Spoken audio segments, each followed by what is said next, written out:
아멘. 아멘. 할렐루야. 이 새벽에도 하나님의 크신 은혜가 우리 성도님들에게 함께 할 줄로 믿습니다.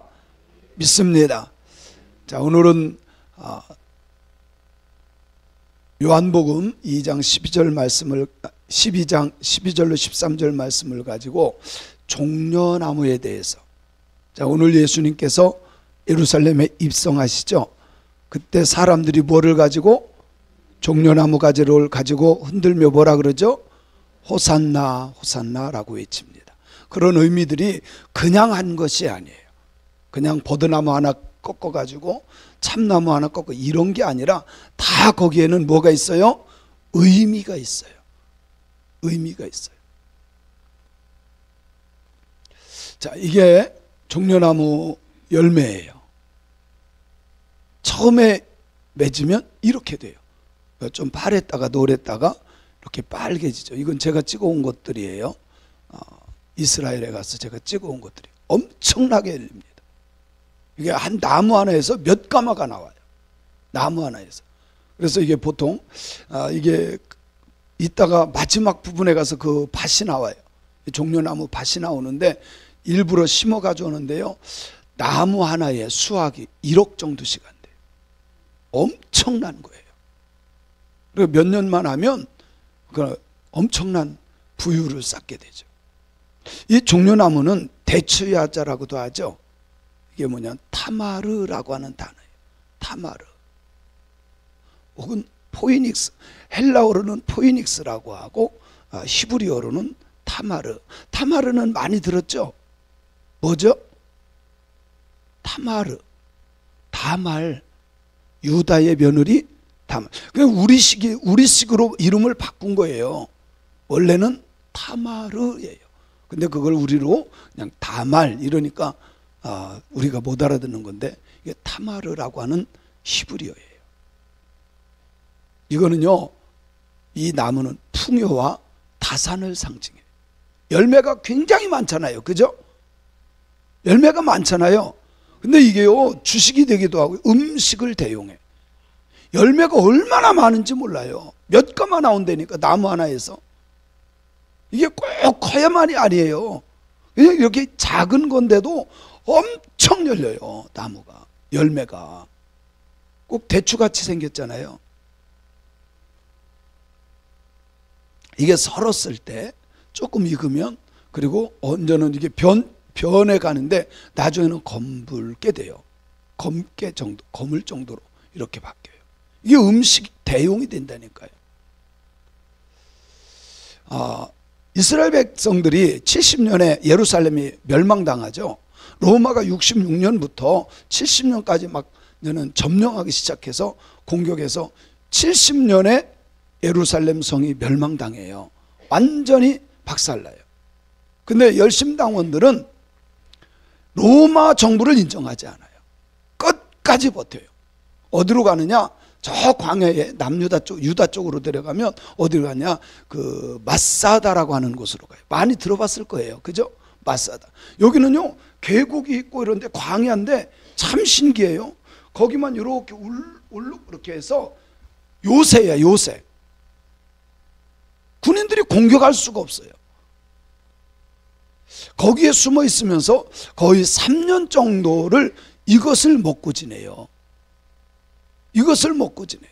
그러니까 이게 굉장한 영양분과 당분 이런 것이 들어있어요. 거기에 무슨 뭐 쌀이 나와요, 빵이 나와요, 아무것도 없어요. 이거는 말라가지고 가지고 가면 먹을 수 있기 때문에 이것으로 3년을 버텨요. 폴리비우스, 이제는 그 티투스 장군이 예루살렘 성을 하고 폴리비우스 실바를 보냅니다. 그 마사다에. 거의 2년 정도를 공격해요. 공격해도 이게 너무 완벽한 요새이기 때문에 공격할 수가 없어요. 거기 가보면요, 이 밑에서 쏘아 올린 돌이 포 같은 건데 이것만은 돌이에요. 어떻게 그렇게 그 당시에 그것을 큰 멀리에서 쏘아서 거기까지 이렇게 보냈는지 몰라요. 돌이 날라온 것이 이것만이에요. 이것만은 돌이 저 밑에서 쏘아가지고 거기까지 올라와. 정말 우리로 말하면 새총 같은 건데 엄청난 큰 돌, 이것도 구슬같이 만들었어요. 그런 것을 갖다. 근데 그거 뭐 떨어져야 누가 죽나요? 딱 보고 다 피하지. 근데 거기에 숨어있던 사람이 960명이에요. 그런데 이게 바로 폴리비우스 장군이 실바 장군이 만들어서 올라간 건데, 여기에 보면 여기 그 하얀 부분 있죠, 빨간 그 화살표 있는 부분, 거기를 6개월 동안 길을 만들어서 쌓아 올라가요. 아무리 공격해도 안 되니까 거기를 길을 만들어요. 병사들을 계속 투입해서. 여기 그때 10군단이라고 로마의 10군단 전체가 들어가서 이 길을 만듭니다. 그러니까 계곡을 메워가는 거예요. 그래서 마지막 날, 이제 내일이면 쳐들어가요. 다 완공해 놓고 내일이면 쳐들어갈 때 어떤 현상이 일어났냐면,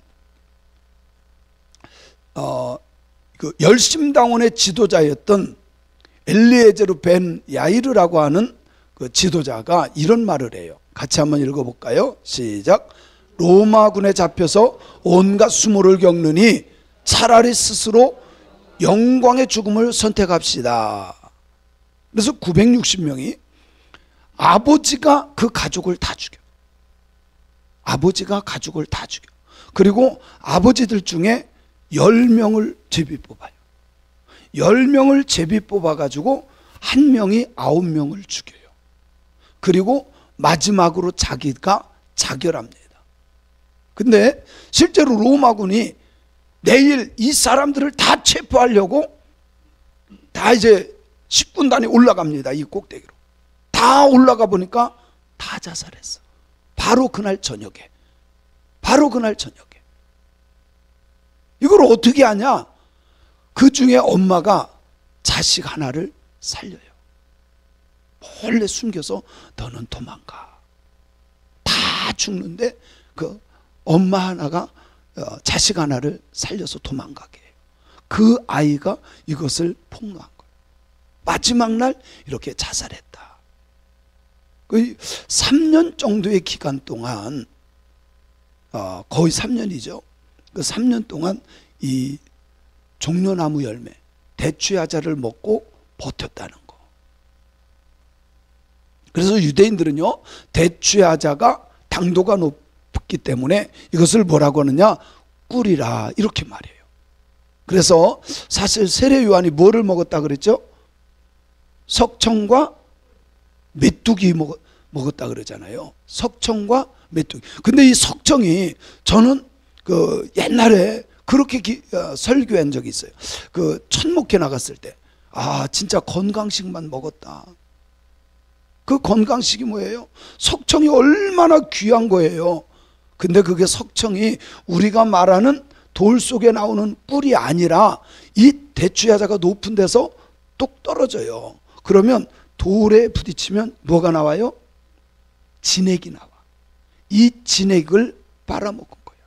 그러니까 이 열매를 이렇게 설었을 때 떨어지면, 저도 봤어요. 직접 가서 봤는데 얘 하나가 떨어지잖아요. 그러면 여기에서 송진 같은 것이 나와. 근데 그게 꿀이야. 제가 일부러요, 그 돌에 떨어진 거를 일부러 맛까지 봤어. 진짜 꿀이야. 꿀 같아. 세례 요한이 광야에서 외치는 자의 소리잖아요. 바로 뭘 먹은 거예요? 꿀 따다 먹은 게 아니라 이거 떨어진 대추야자의 열매의 진액을 먹고, 메뚜기는 사실은 메뚜기 잡아먹은 게 아니야. 메뚜기가 아니라 뭐라고요? 하르부라고 해가지고 쥐엄나무 열매야. 쥐엄나무 열매. 그것이 유대인들이 말하는 학설이에요. 근데 우리나라식으로 그냥 똑같이, 우리나라식으로 똑같이.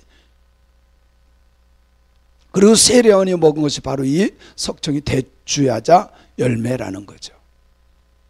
자, 창세기 읽어봅니다. 시작. 유다가 장자 엘을 위하여 아내를 데려오니 그의 이름은 다말이라. 근데 이 다말이 이름 뭐라고요? 타마르. 그래서 아버지가 아기 이름을 엄마가 짓거든. 유대인들은 엄마가 이름을 져요. 근데 이 엄마가 자녀의 이름을, 딸 이름을 짓는데 뭐라고 진 거요? 대추야자다 이렇게 진 거야. 이 말은 뭐냐면 너는 시집가서 자녀를 많이 낳아라, 많이 낳아라. 이와 같이 그냥 주렁주렁 풍성하게 낳아라. 그런 의미를 갖고 짓는 거예요. 우리 딸도 아기를 낳고 이름을 짓는데요, 1년 넘게 고생하는 것 같아. 뭐로 짓까요? 이거로 할까요? 이거로 할까요? 이거로 할까요? 이게요, 호적에 올릴 때까지 수십 번, 수백 번 바뀌는 것 같아. 다말, 이게 타마르, 종려나무, 대추야자. 이름의 의미가 뭐라고요? 풍성하다, 많다, 이런 의미를 갖고 있어요. 그래서 유다의 며느리 다말을 데리고 오죠. 근데 이 다말을 통해서 누가 나와요? 메시아이신 예수 그리스도가 오는 길이 열려요. 근데 그거를 누가 막으려고 했어요? 유다의 아들들이 막으려고 했던 거예요. 그죠? 큰아들. 그래서 죽어요. 그래서 여호와 보시기에 악했다. 아니, 결혼하고 첫날 밤에 신혼방에 들어가서 악할 게 뭐 있어요? 근데 씨를 주지 않은 것은 유다 지파를 통해서 메시아가 와야 되는데 그걸 막은 거야. 씨를 안 준 거예요. 그래서 첫째도 죽고 둘째도 죽고 셋째는 장가도 못 가고 같이 들어가지도 않죠. 그런데 누구가 진짜로 씨를 줘요? 유다가 씨를 주죠. 그것도 억지로 그렇게 된 거죠. 준 게 아니라. 그래서 다말을 통해서 메시아 예수가 오시게 되는 길이 열렸다는 겁니다. 다말의 후손으로 오신 예수님 안에서 우리는 뭐를 누릴 수 있어요? 번성과 풍요의 삶을 누려야 되는 거예요. 아멘. 다윗의 후손으로 오신 예수 그리스도 안에서 뭐를 누려야 돼요? 번성과 풍요의 삶을 누리기를 주님의 이름으로 축원합니다. 그래서 고린도후서 8장 9절에 보면 이렇게 말씀합니다. 시작.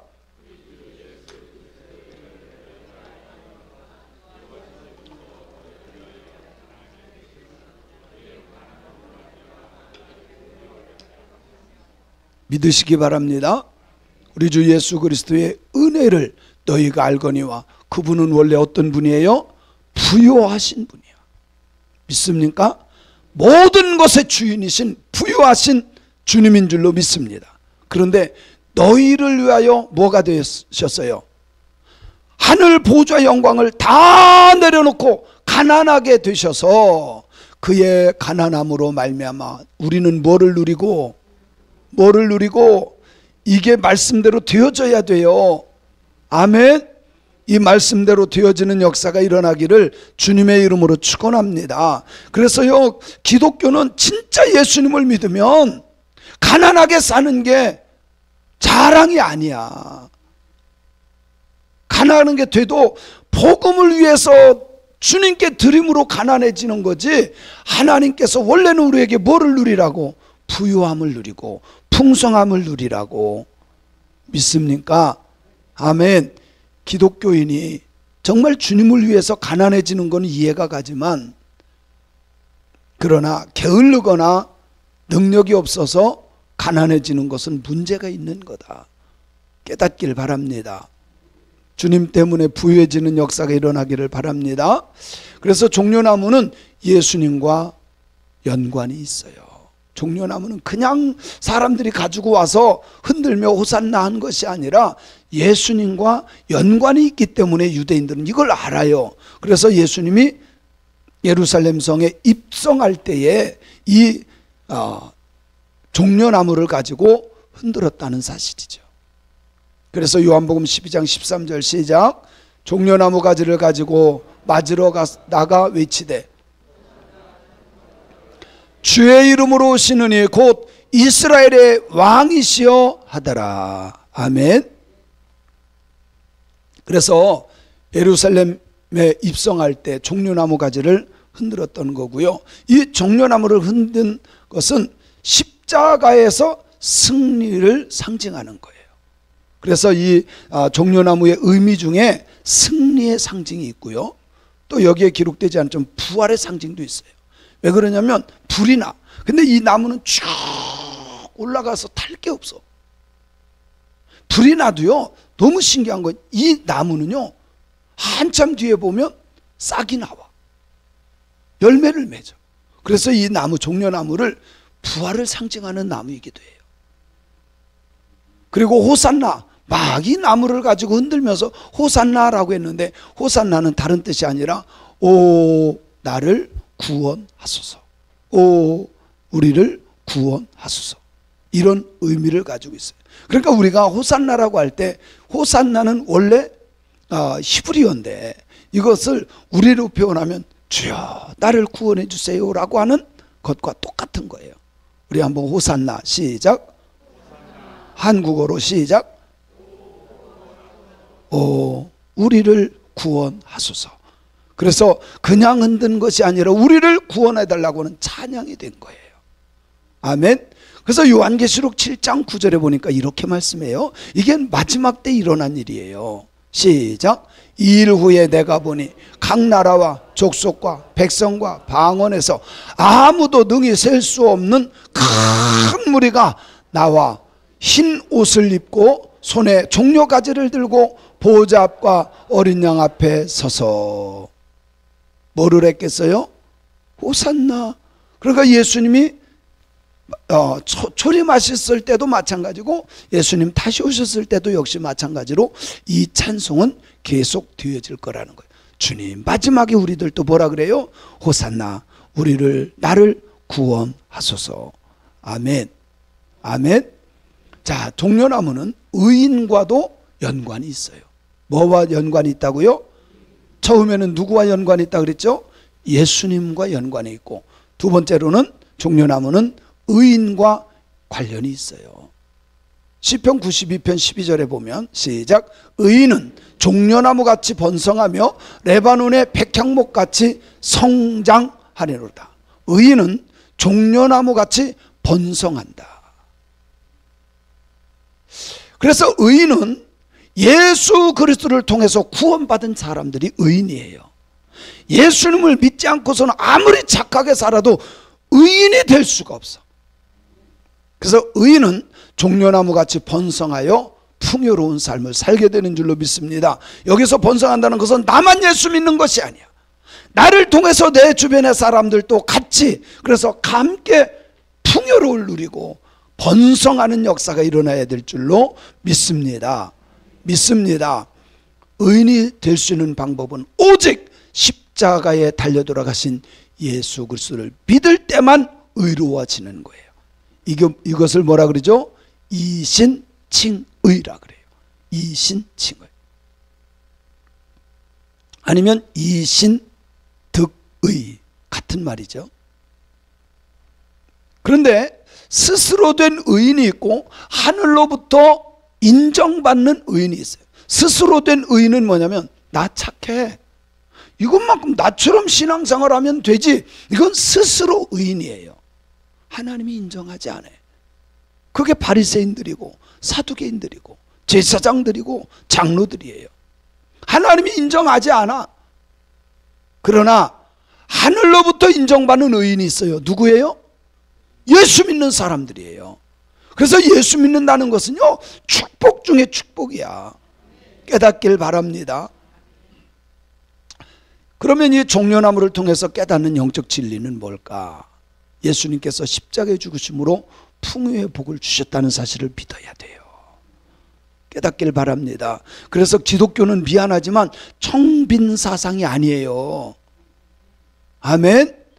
저는 우리 성도님들이요, 정말 풍부한 사람들이 돼서 나누고 베풀고 섬기는 자들이 되었으면 좋겠어요. 아멘. 이번 주 월요일 날 우리 총장님도 만나고 선배 목사님도 만나고 이렇게 몇 분을 만났어요. 은퇴하신 목사님들을 몇 분 만났어요. 만나서 이런저런 얘기하다가 아유 총장님 저는 돈이 많아야 돼요. 그랬더니 아니 박 목사님 뭐가 그렇게 많아야 되냐고 그렇게 물어보시더라고. 저는요 세계를 다녀야 되고요 복음을 전해야 되고요 복음 전하다 보니까 돈을 써야 되는데 그렇잖아요. 그래서 제가 하나님 앞에 늘 그렇게 기도한다고. 그랬더니 막 웃으시더라고. 아무도 꿈꾸지 않은 그 꿈. 아니 주님은 땅끝까지 이르러 증인되라 그랬는데 날마다 그냥 교회만 앉아가지고 그건 아니지 않습니까? 그죠? 그래서 그러면서 그 총장님도 그 말씀하시더라고. 진짜 중요한 사명이라고. 조용기 목사님도 이런 꿈은 못 꿨어요. 교회는 컸지만 우리나라의 제일 큰 교회들이 우리나라의 10대 교회에 다 들어가 있어요. 그런데 이런 꿈을 꾸는 사람은 아무도 없어. 주님의 명령이고 사명인데도 소중한 것인 줄로 믿으세요. 여러분도 간증할 수 있는 거예요. 그죠? 여러분요, 주기철 목사님도 훌륭하지만 주님이 명령한 것을 정말 지키려고 하는 목사가 저밖에 없더라고. 제가 보니까 모르겠어요. 미국에 있는지 아니면 다른 아프리카에 있는지는 모르지만 아무도 이런 꿈을 꾼 사람이 없어요. 아무도 꾼 사람이 없어. 하나님이 이루어 주실 걸 전 믿어요. 그리고요, 뺏어서 주는 게 아니야. 그죠? 걷어서 주는 게 아니라 하나님이 나에게 주신 것을 베푸는 사람이 돼야 돼. 근데 우리나라는 지금 이상한 쪽으로 간다니까요. 국회에 있는 사람들이요, 대기업 거 뺏어서 주자 그래. 그게 공산주의야. 그게 아니야. 우리는 하나님께로 복을 받아서 풍성함을 나누는 자들이 돼야 돼. 그런 나라가 돼야 돼. 왜 뺏어서 주려고 그래요? 그러니까 지금 한국 기업들이 다 나가잖아. 우리 고향에 가면 현대제철이 있어요. 요즘에 노조는 이거는 깡패야. 노조가 전 세계에 없는 노조라니까. 그러니까 현대제철에서 너무 강성 노조니까 우리 이거 문 닫는다. 현대제철 진짜 문 닫았어요. 이제 그 수만 명, 거기 수만 명이 다 직업을 잃은 거야. 지금 미국으로 이전 중이야. 도저히 할 수 없어. 여러분이 현대 직원들 괜찮아요? 안 괜찮아요? 현대 직원들이 뭐라고 데모하는지 아세요? 현대 자동차만큼 우리 주어라는 거예요. 아니 어떻게 그럴 수 있어요? 빵 파는 사람은 거기에서 수익 난 걸 가지고 주는 거고, 커피 파는 사람은 커피 파는 거기에서 수익 난 것을 나눠 주는 거지. 현대 자동차만큼 우리 올려달라는 거야. 이게 데모 제목이야. 억지로 하는 거야, 억지로.